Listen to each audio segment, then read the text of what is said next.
Енді бір қызық нәрсені айтайын. Мынау Қазақстандағы белсенділердің, активистердің назарына. Мейлі сен ДБК-ның адамдары бол, мейлі сен Алға Қазақстанның адамы бол, мейлі сен ата жұрттың азаматтары бол. Байқадыңыздар ма? Ата жұрттың азаматтарын билік ашық соттай алмай отыр. Осы алдыңғы жолы 25 қазандағы ереуіл болмай жатып, 15-20 белсендіні күні бұрын қамады.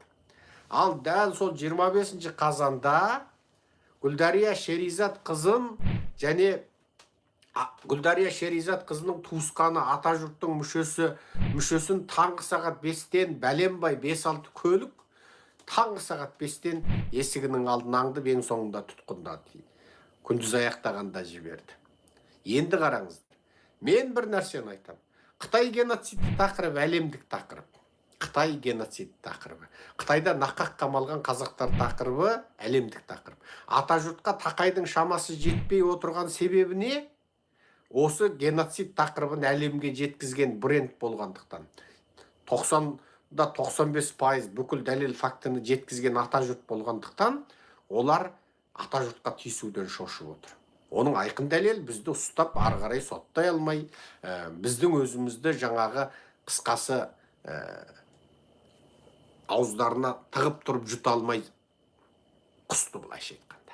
Қысқасы біз кеңірдектеріне қылқан болып тұрдық олардың. Міне көрдіңіздер ме? Енді жалпы осы белсенділерге Қазақстанның ішкі мәселесін көтеріп қамалсаңыздар, Еуропа, Американың назарын тым көп аудара алмайсыздар.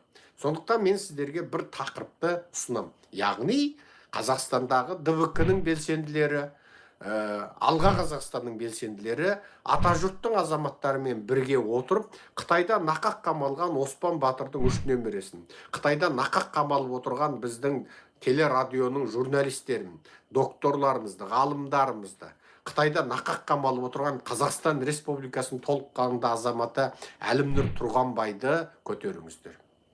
Осы теманы көтеріп, және Қазақстандағы Қытай экспансиясына қарсымыз, Қытайға визасыз режимге қарсымыз, Қазақстанның стратегиялық ресурстарын Қытайға беруге қарсымыз, Қазақстанда Қытайлардың егістік жерді тікелей немесе жанамалай сатып алуына, пайдалануына қарсымыз, Қазақстанда Қытай өріп жүрген Қытайға қарсымыз деп, осы тақырыпты көтеріп, ереуілге шығайық. Осы тақырыпты көтеріп. Мен сіздерді менімен тіке хабарласуға шақырам. Телефон +1 551 554 29 85.